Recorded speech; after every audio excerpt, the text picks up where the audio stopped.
o Eterno Egito.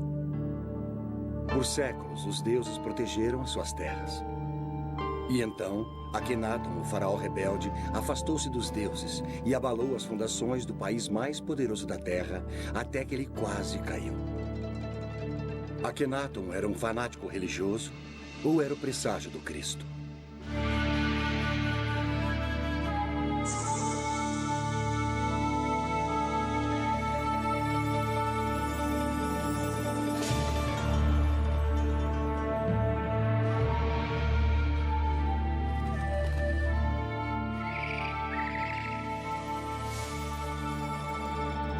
Os grandes egípcios.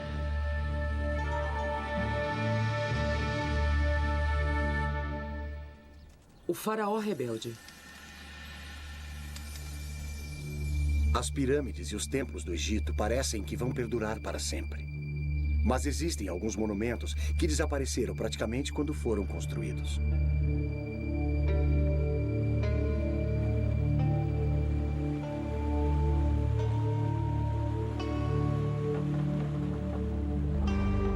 A 322 quilômetros da pirâmide de Gizé está Amarna. Sob suas areias desérticas estão os restos de um dos locais mais enigmáticos do Egito. Coisas estranhas aconteceram aqui há 3.000 anos. Nasceu uma nova religião. Um faraó desfigurado morreu. E os egiptólogos ainda estão tentando descobrir o que aconteceu.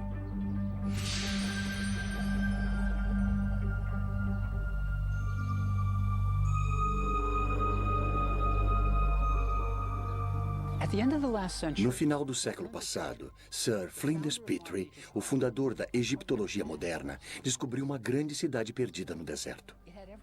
Ela tinha tudo o que ele esperava. Havia templos, palácios, ruas largas. Mas ainda assim faltava alguma coisa. Faltava cenas do faraó golpeando seus inimigos, marchando para a batalha. Também havia cenas do faraó fazendo oferendas a centenas de deuses egípcios. Não havia deuses. Quando Petrie continuou a escavar, ficou ainda mais chocado. O faraó era mostrado desfigurado, com o rosto alongado, seios, quadris largos e coxas grandes. Durante 1000 anos, os faraós foram retratados como jovens vigorosos, musculosos, prontos para a batalha. Este faraó era retratado desfigurado. Era quase como se uma criatura de outro planeta tivesse sido deixada no deserto egípcio.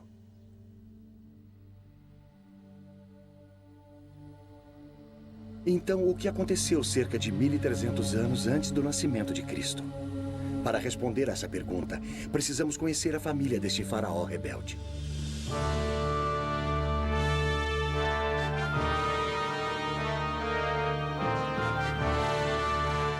Era a época mais gloriosa do Egito. O Egito nunca tinha sido tão rico, poderoso ou estado mais certo de si. Ao longo de todo o Nilo, artífices construíam grandes templos para homenagear as centenas de deuses. Se agradassem aos deuses, o Egito prosperaria.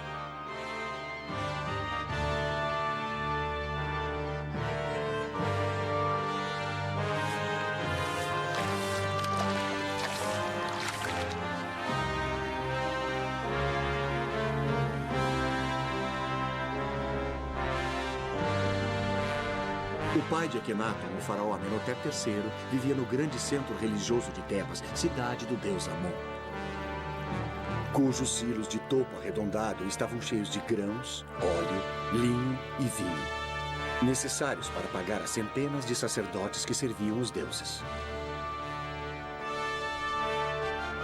Havia uma só principal indústria na cidade, a religião. E bem no centro de tudo estava Amenhotep III. Suas duas colossais estátuas ainda se encontram na planície de Tebas. Uma vez elas guardaram um grande templo, que agora encontra-se sob o solo. Toda a glória e riqueza de Tebas logo seriam abaladas por uma revolução como jamais vista.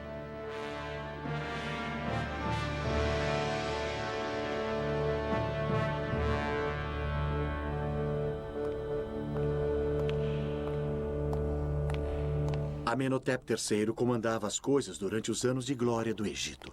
Então não é de surpreender que a maior estátua do Museu do Cairo seja dele, com a sua família. Ali está Amenhotep III, e ali está sua esposa, a Rainha Ti. Eles tinham 6 filhos, e o importante era como as crianças eram tratadas. 4 eram meninas. Ali está uma delas. A estátua é uma espécie de retrato de família, e todas as 4 filhas receberam títulos importantes. Também havia um filho, Tutmoses. Ele recebeu o título de alto sacerdote de Mênfis. E havia mais um filho chamado Amenhotep, em honra ao pai. Ele não está nesta estátua. Ele não está presente em nenhum registro real. Há um verdadeiro mistério aqui. Por que a família real ignorava completamente o seu filho mais novo? Mesmo durante a sua tenra infância, parecia haver algo de errado. Talvez ele fosse apenas uma criança estranha com ideias estranhas.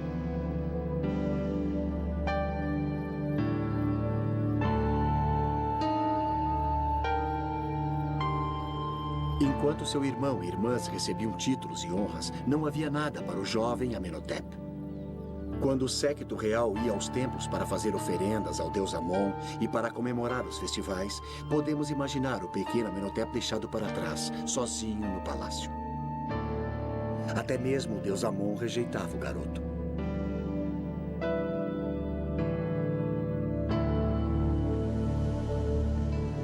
Então, o jovem príncipe foi excluído das cerimônias nos templos, onde seu irmão e suas irmãs faziam oferendas aos deuses. Tudo girava em torno dos templos e seus milhares de sacerdotes.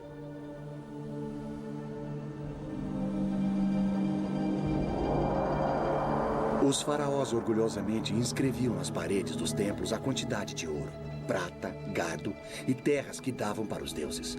Em um ano apenas, um faraó deu ao templo 51 quilos de ouro, 907 quilos de prata, 2.268 quilos de cobre, 25 mil jarras de vinho, incontáveis filões de pão, 300 medidas de linho fino e 12 mil acres de terras.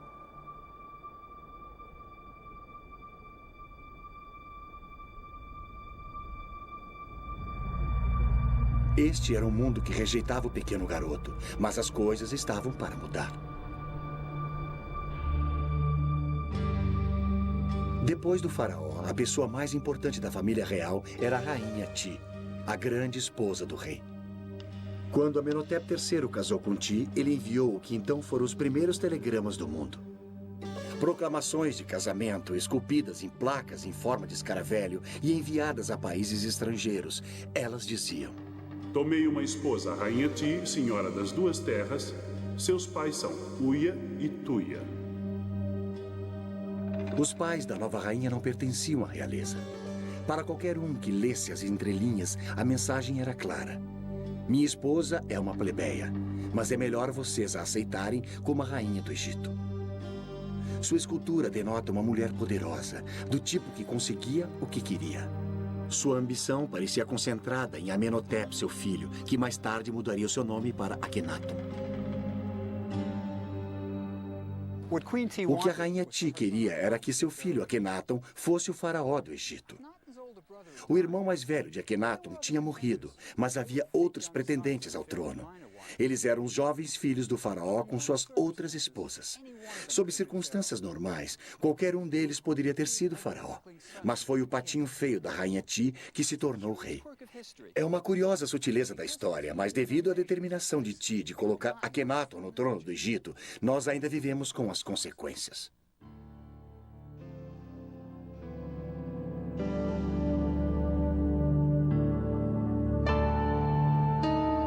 A múmia de Amenhotep III nos dá uma pista de como seu filho Akhenaton se tornou faraó.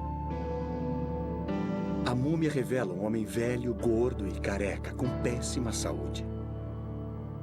Os dentes do faraó podem ter sido a causa do período mais estranho de toda a história egípcia. Eles estão em péssimas condições. Amenhotep III pode ter vivido com tamanha dor nos últimos anos de sua vida que pode ter sido difícil ele executar os seus deveres de faraó.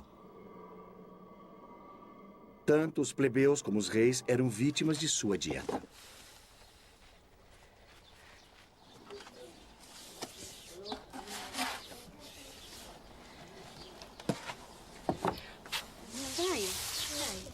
Todos os grãos do Egito eram moídos na pedra. Isso parece bastante saudável, certo? Errado.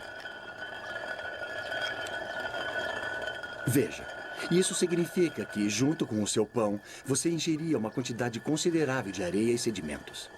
Passar anos comendo pão egípcio moía os dentes, expondo as suas raízes à deterioração. Por mais habilidosos que os médicos egípcios fossem, eles não eram dentistas.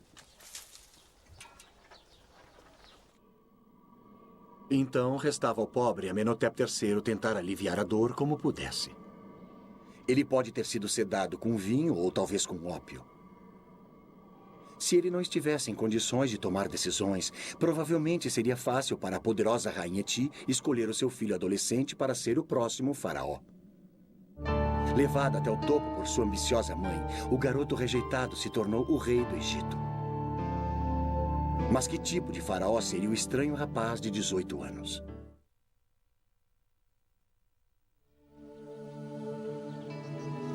O nível de singularidade do novo faraó ficou claro nos primeiros anos do reinado de Akhenaton, quando ele começou a construir o seu próprio templo em Karnak, o centro religioso de Tebas. Karnak, na verdade, é um labirinto de templos que ocupa mais de 100 acres.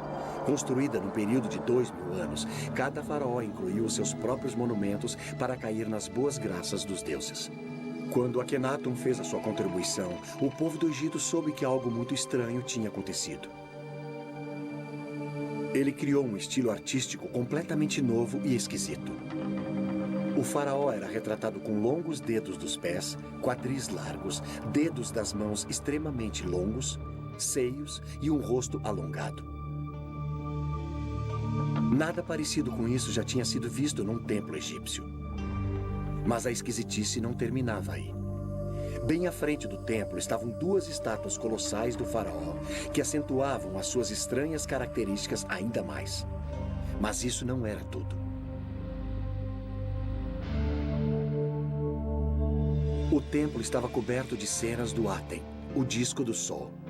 Com seus raios brilhando para baixo, terminando em mãos segurando Ankhs, o hieróglifo que significava vida.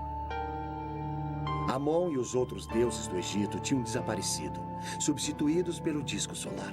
O povo deve ter imaginado: onde estão os outros deuses? Eles logo saberiam. Akhenaton tinha declarado, pela primeira vez na história registrada, que havia apenas um Deus. Ele tinha virado 2000 anos de religião egípcia de pernas para o ar.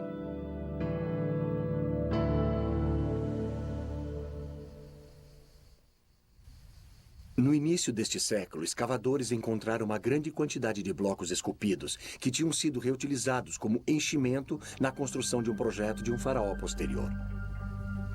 Esses blocos tornaram-se conhecidos por Talot, derivado do número arábico moderno 3, pois todos os blocos mediam cerca de 3 palmos. Com o passar dos anos, os escavadores encontraram mais de 40 mil blocos, mas faltavam tantos pedaços que ninguém conseguia reconstruir os templos. Os blocos foram mantidos guardados para o dia em que aparecesse alguém que pudesse dar algum sentido a eles. Em 1965, Ray Winfield Smith, um homem de negócios norte-americano, concebeu o plano de criar em papel o que não pôde ser montado em pedra. 0127 14606. Sua ideia era fotografar todo e cada bloco, mesmo aqueles que foram parar nas coleções particulares e nos museus em todo o mundo. As fotografias se tornaram peças de um quebra-cabeças gigante. E com a ajuda de um computador, a equipe de Smith reconstruiu os templos no papel. Primeiro, eles numeraram cada bloco. Depois, o número e a descrição de cada bloco foi colocado no computador. Em 1965, isso era altíssima tecnologia. Se um pedaço tivesse a cabeça de um faraó, olhando para a esquerda e terminando no pescoço, o computador procurava pelos blocos que tivessem o corpo de um rei que começasse no pescoço. Quando o computador encontrou os blocos que eram possíveis combinações, Smith pegava as fotografias e as juntava para ver se encaixavam. Quando faltava um bloco, um artista completava a cena que faltava. O projeto continuou por 6 anos. A reconstrução feita pelo computador ajudou os egiptólogos a descobrirem o que estava acontecendo. O garoto que fora posto de lado agora estava no comando. Como faraó, Akhenaton não podia mais ser excluído dos festivais religiosos. E havia muitos deles. Durante o festival de Opet, as estátuas dos 3 principais deuses de Tebas, Amon, Mut e Hansu, eram carregadas do templo de Karnak até o templo de Luxor. A ocasião requeria muitos dias de danças, cantoria e festas. Eu frequentemente imagino por que Akhenaton mudou tudo. Ele era o rei do Egito, por que balançar o barco? Mas se estivermos certos a respeito dele ser uma criança rejeitada, isso explicaria tudo. Ele era como a Cinderela. Quando seu irmão e irmãs iam aos festivais religiosos, ele era deixado em casa. E vejam o que ele estava perdendo. O maior espetáculo da Terra.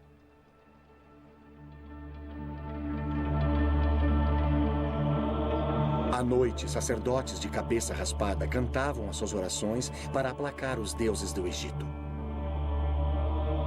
Eu sou o pai dos pais, a mãe das mães e o touro dos 7 seres celestiais.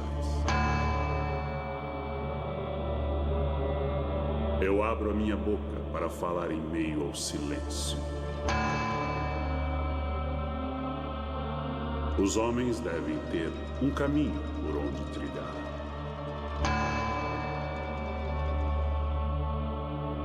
Estas eram cerimônias maravilhosas, e o jovem Akhenaton as estava perdendo.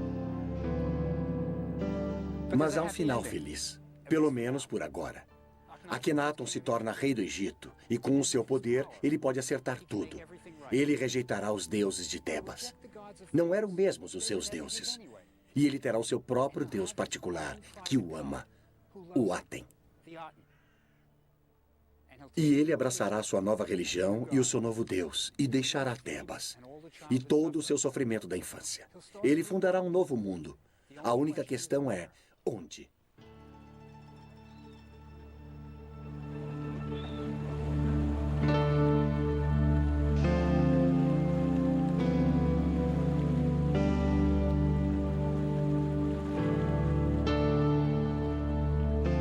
A resposta para a pergunta sobre o local onde Akhenaton deve começar a sua nova vida veio no 5º ano de seu reinado e do próprio Aten.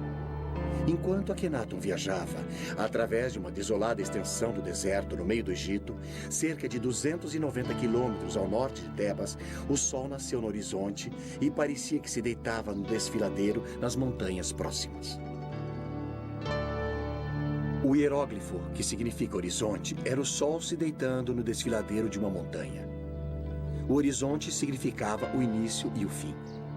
Este era o sinal de que Akhenaton precisava para construir o seu campo dos sonhos. O Aten tinha aparecido para ele e disse-lhe que construísse a sua cidade no deserto inabitado. Ele a chamou de Akhenaton, o horizonte do Aten. Akhenaton mandou esculpir marcadores de fronteira à volta de sua cidade, relatando sua visão mística. Sua Majestade apareceu em sua grande biga de Electra, como o Aten, quando se eleva no horizonte. Foi o Aten, meu pai, que me disse para construir a cidade.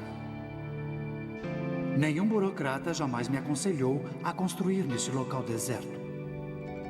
Depois de ter recebido a revelação para construir a sua cidade, Akhenaton liderou um pequeno grupo de seus seguidores saindo de Tebas e indo para a árida região desértica que o Aten tinha escolhido, um lugar agora chamado de Amarna. Akhenaton era líder de uma seita e esta seria a sua comuna.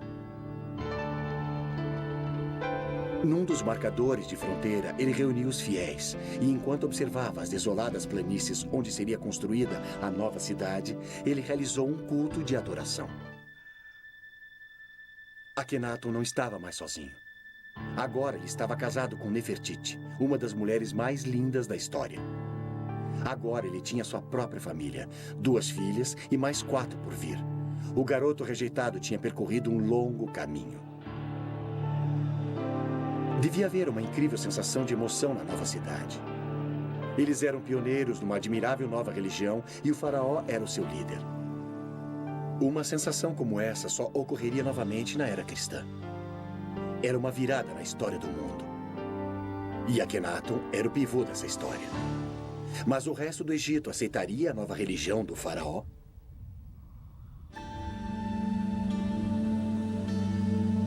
As mudanças do faraó rebelde causaram uma grande revolução. E um homem que realmente foi pego no meio da revolução religiosa foi Ramosa, o prefeito de Tebas. Ramosa tinha completado 2 paredes de sua tumba, retratando a ele, sua linda esposa e a família, no velho estilo tradicional. Todos estavam perfeitos, com cada mecha em seu devido lugar, da maneira que eles queriam por toda a eternidade. E então Akhenaton mudou tudo.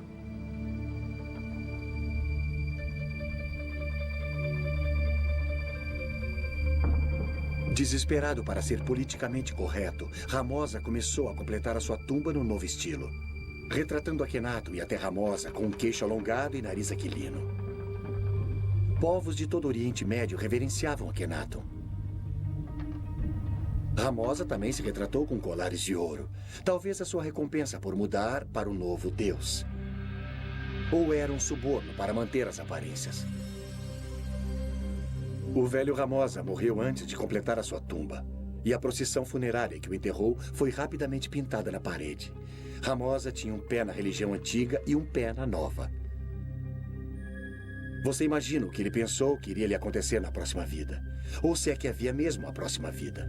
Mas Ramosa não era o único que tinha perguntas.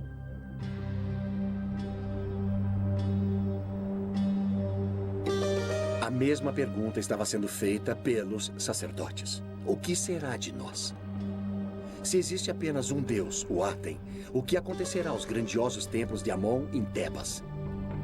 Se o faraó não acredita mais nos deuses, o que acontecerá aos milhares de sacerdotes? O poderoso clero de Tebas estava enfurecido com Akhenaton.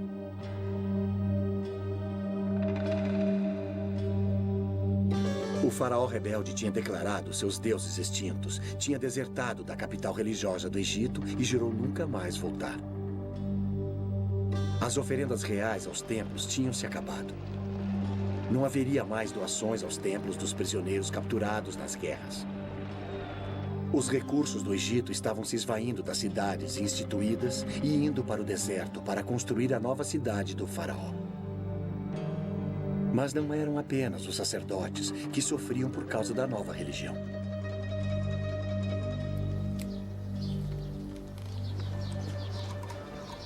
Pense em todas as indústrias que dependiam da velha religião. Os egípcios usavam amuletos, pequenas imagens dos deuses como proteção. Não mais. Os fabricantes de amuletos egípcios que esculpiam escaravelhos, pequenos besouros com as imagens dos deuses e os nomes dos reis, faliram. Os habilidosos escultores de madeira que faziam as estátuas dos deuses que adornavam as casas egípcias estavam sem trabalho. O que Akhenaton estava fazendo? Este é o livro dos mortos. Olha aqui. Lá está o falecido. Você pode ver o que ele está segurando na mão? É o seu coração. O coração era muito importante para os egípcios. Eles acreditavam que se pensava com o coração. E isso até que faz sentido. Quando você fica emocionado, é o seu coração que bate rápido, não o seu cérebro. É por isso que no Dia dos Namorados você dá corações de chocolate e não cérebros de chocolate. E olha aqui. Estes 4 deuses, eles estão protegendo os órgãos internos do falecido. Veja, os egípcios eram ressurrecionistas. Eles acreditavam que o seu corpo literalmente se levantaria e funcionaria novamente na próxima vida. Então, você tinha de ter um corpo completo, incluindo seus órgãos internos.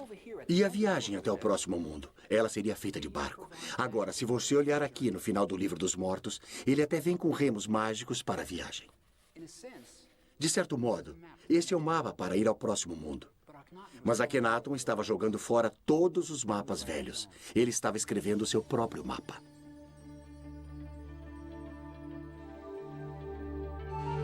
Antes de Akhenaton, as paredes das tumbas egípcias retratavam um próximo mundo muito parecido com este. O falecido ainda está trabalhando nos campos, mas é muito melhor. Agora ele possui vestes feitas do linho branco mais fino, e você tem a sensação de que tem até ar-condicionado. Mas Akhenaton também mudou isso.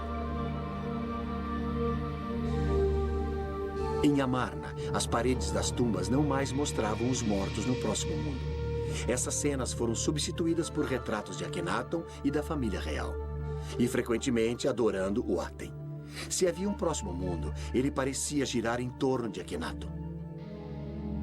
E junto com esta confusa visão do pós-vida, está uma das maiores realizações intelectuais no mundo antigo, um poema escrito pelo próprio Akhenaton. Esplêndido você se ergue ao amanhecer. Aten vivente, criador da vida. Quando você nasce no leste, você cobre toda a terra com a sua beleza. Você é formoso, grandioso, radiante.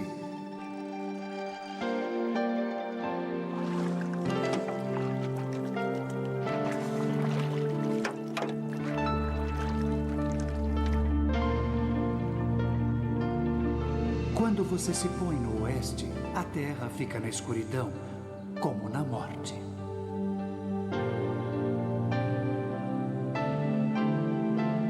Os leões vêm de seus covis, todas as serpentes picam, a noite ronda. A terra está mergulhada no silêncio, enquanto seu Criador descansa na escuridão.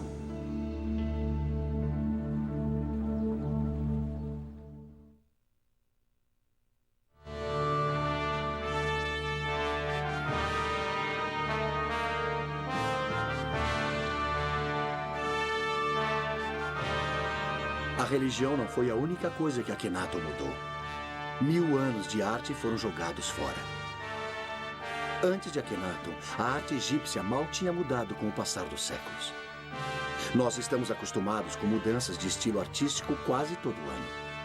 No Egito, a arte era para a eternidade. As mudanças eram para ser evitadas. A estátua de um faraó de 2500 anos antes de Cristo não é radicalmente diferente de uma estátua feita 2000 anos depois.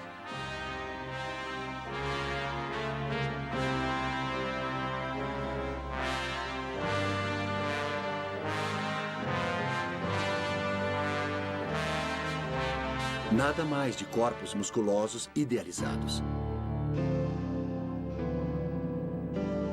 Akhenaton é mostrado com suas verrugas e tudo mais.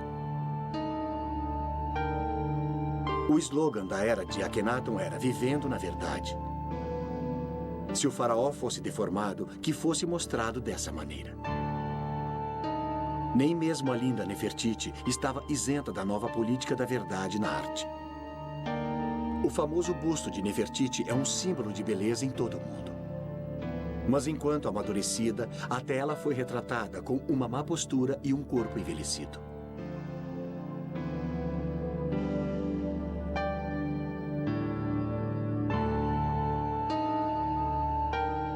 Tornou-se moda mostrar toda a família real com cabeças alongadas.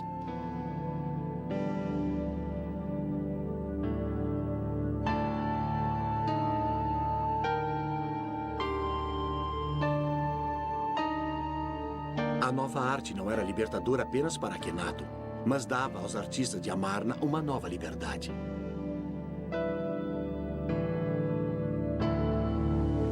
Os artistas tiveram uma chance de se expressar como nunca antes. As novas cenas da família real podiam ser montadas sem preocupações com a tradição. Eles eram mostrados de maneira informal, se beijando e se tocando, fazendo refeições juntos. Nunca havia sido permitido ver a vida privada de um faraó no Antigo Egito. Mas Akhenaton o permitiu. Era como se cinegrafistas fossem convidados para filmar a rainha da Inglaterra escovando os dentes. Crescendo em Tebas, Akhenaton nunca tinha sido mostrado com sua família. Nunca fora citado nos monumentos. Agora, aqui em Amarna, ele podia sair do armário e dizer: "Me aceitem como eu sou." Pela primeira vez em sua vida, Akhenaton podia ser ele mesmo. Terminada, Amarna era um cenário teatral para comemorar o reinado de Akhenaton. O garoto rejeitado tinha percorrido um longo caminho. Sobre a estrada, uma ponte ligava o palácio à área do templo. Aqui, Akhenaton e Nefertiti apareciam diante do povo numa sacada chamada de Janela das Aparições, atirando ornamentos de ouro e outros presentes àqueles que eles queriam honrar. A cidade cresceu, chegando a mais de 10.000 habitantes. Havia barqueiros, burocratas, mercadores, artesãos, sacerdotes e suas famílias.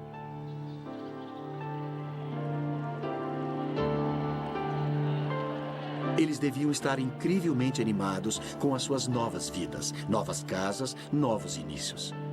Era como a Era de Aquário. Akhenaton estava tentando criar uma utopia, mas nem todos estavam felizes. O faraó divertia-se no calor do sol. Mas alguns enviados estrangeiros que foram à sua corte voltaram para casa com queimaduras causadas pelo sol. Um rei da Síria escreveu a Akhenaton: "Por que os meus mensageiros têm de ficar sob o sol escaldante? Eles irão morrer ao sol. Se faz bem ao rei ficar ao sol, que ele fique lá e morra ao sol."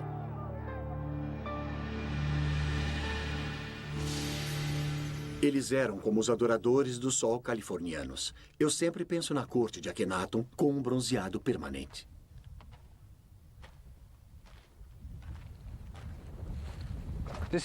Foi ali que tudo aconteceu.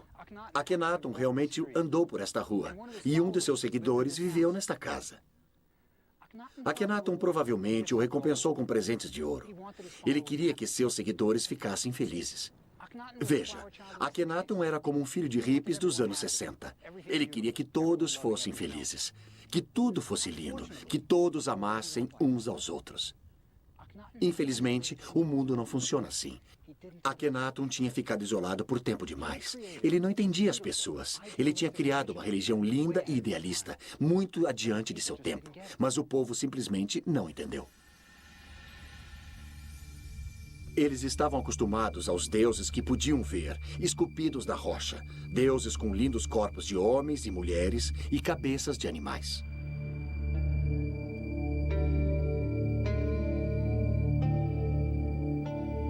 O deus de Akhenaton, o Aten, era uma abstração. Era o princípio básico do universo, luz.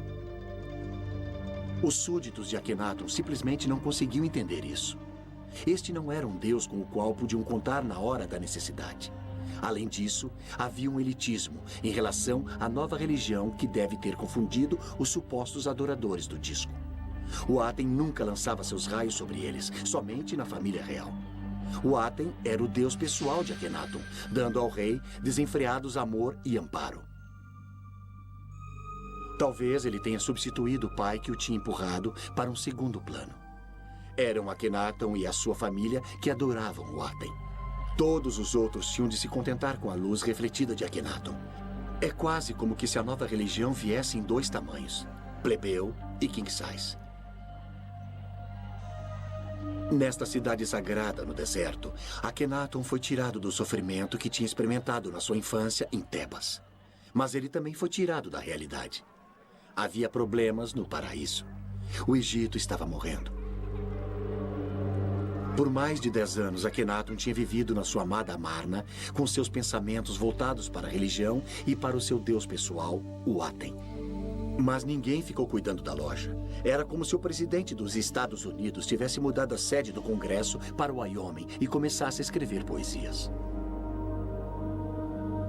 O exército do Egito, que um dia fora grandioso, tinha enfraquecido.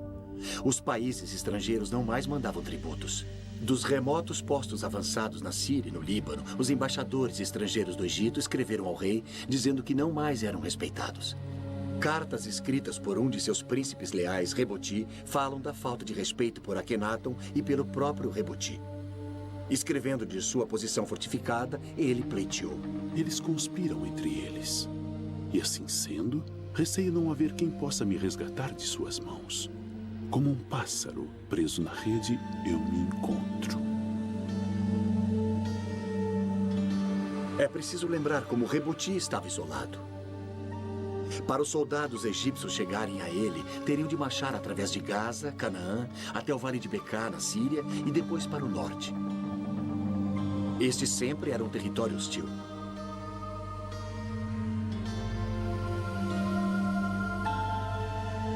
Hoje, ainda se pode ver fortes dos cruzados, construídos 2000 anos depois, remanescentes das batalhas medievais travadas lá. Era dali que Reboti estava escrevendo. Se o exército egípcio não o salvasse, ninguém o salvaria. Reboti escreveu repetidas vezes, falando a Akhenaton sobre a posição enfraquecida dos egípcios e pedindo reforços. Sua última carta não foi respondida. A dominação egípcia sobre o Oriente Próximo tinha lhe escapado, e Akhenaton parecia não saber ou não se importar.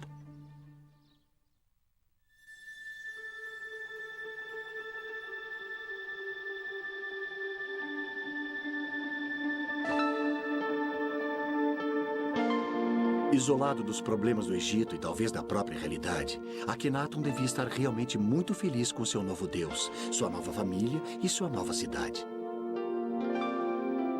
Mas após 14 anos de casamento, sua linda esposa e companheira Nefertiti morreu. Sua outra esposa, Kia, também tinha morrido. Então, agora ele não tinha uma mulher ao seu lado. Akhenaton tinha sido criado entre mulheres, 4 irmãs e sua poderosa mãe, a rainha Ti. Nefertiti tinha sempre estado ao seu lado, partilhando seus sonhos. Kia, sua linda esposa secundária, também era importante para ele. Ela até tinha o seu próprio templo. Agora, as 2 esposas estavam mortas. Akhenaton estava sozinho novamente. O grande experimento no deserto estava quase acabado. No 17º ano de seu reinado, com pouco mais de 30 anos, Akhenaton morre e desaparece da história. Algum dia saberemos o que realmente aconteceu em Amarna? Akhenaton realmente se parecia com as suas estátuas? Muitos acreditam que a única maneira de sabermos será com a descoberta da múmia de Akhenaton. É exatamente isso que alguns egiptólogos acham que aconteceu em janeiro de 1907. De todas as múmias reais descobertas, nenhuma causou mais controvérsia do que aquela encontrada na tumba 55 do Vale dos Reis. No início do século, Theodore Davis, um rico americano que fazia escavações no Egito, descobriu uma tumba onde um sepultamento da época de Amarna tinha sido realizado. Essa tumba claramente não fora concluída e o sepultamento fora apressado. Painéis de madeira dourada estavam deitados no chão e contra a parede. Elas traziam a imagem danificada de Akhenaton adorando o disco solar e o nome da rainha Ti.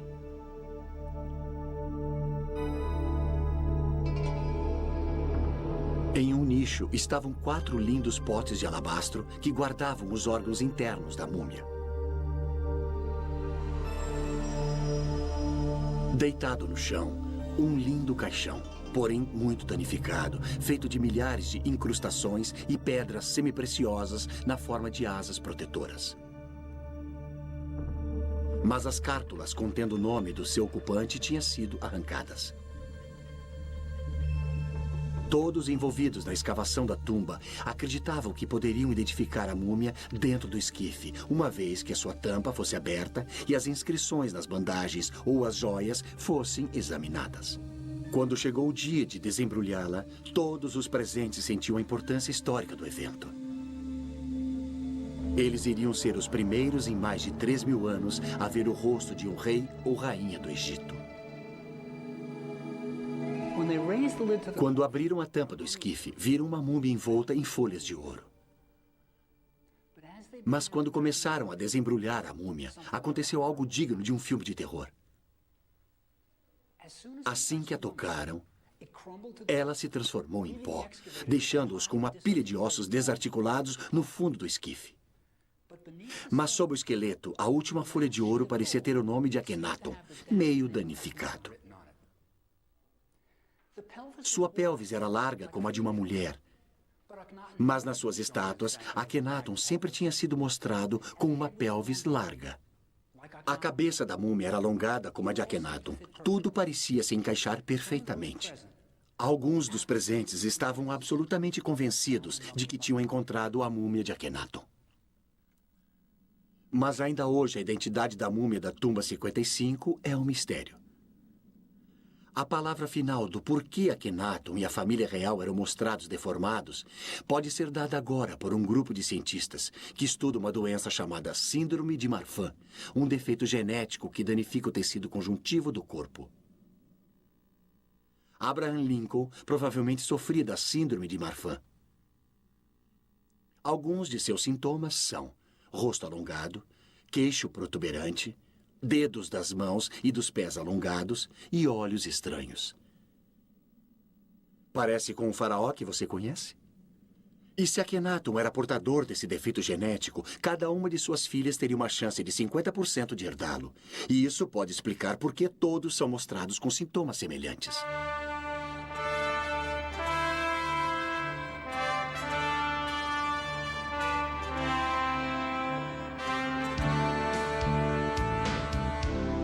Fiquei extasiado ao descobrir que na minha própria cidade estavam realizando pesquisas sobre a síndrome de Marfan no New York Hospital.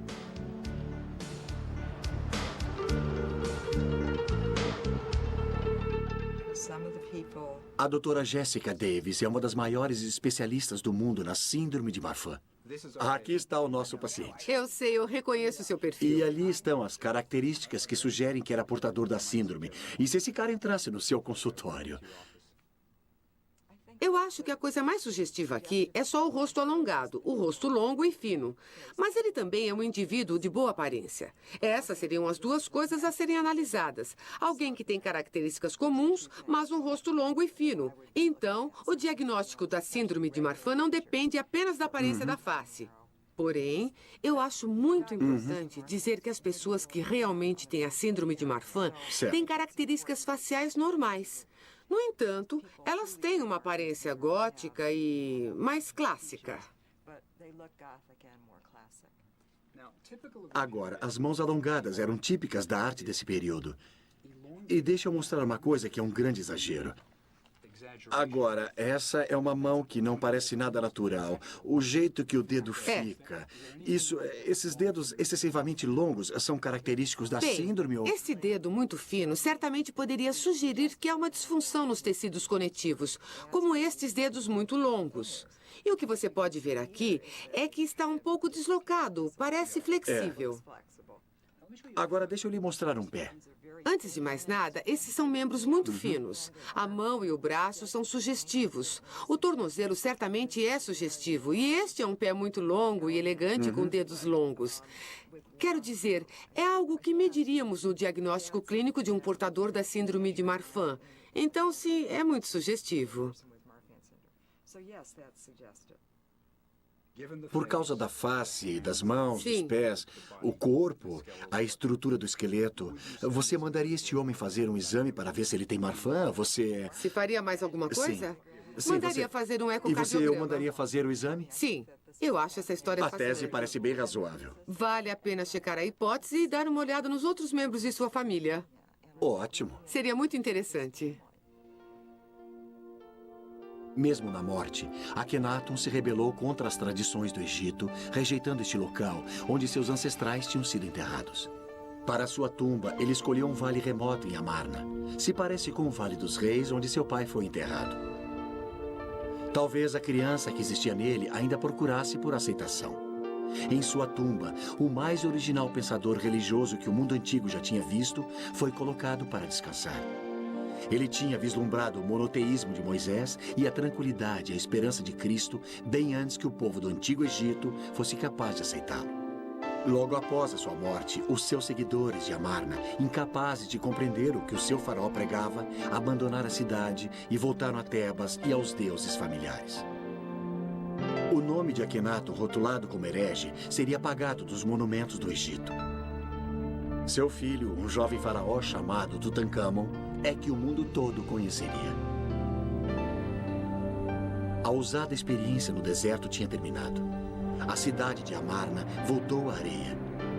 James Breasted, o egiptólogo norte-americano, disse de Akhenaton: Morreu com ele um espírito que o mundo nunca tinha visto antes. Uma alma corajosa, destemidamente enfrentando o impulso da tradição imemorial. Esse homem, que numa era tão remota e sob condições tão adversas, tornou-se o primeiro idealista e o primeiro indivíduo do mundo. Uma imagem forte, mas com muita verdade.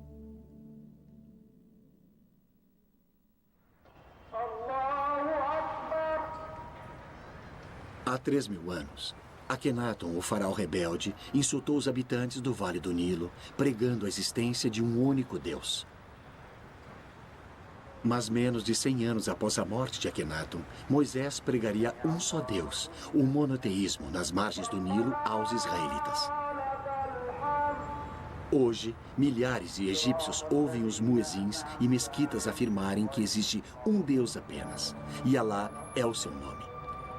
A ideia de um Deus único, uma vez a crença radical de um herege isolado, agora é adotada por muçulmanos, cristãos e judeus em todo o mundo.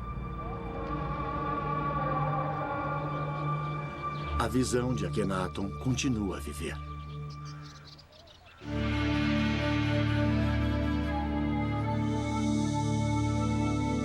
Versão brasileira, Tempo Filmes, São Paulo.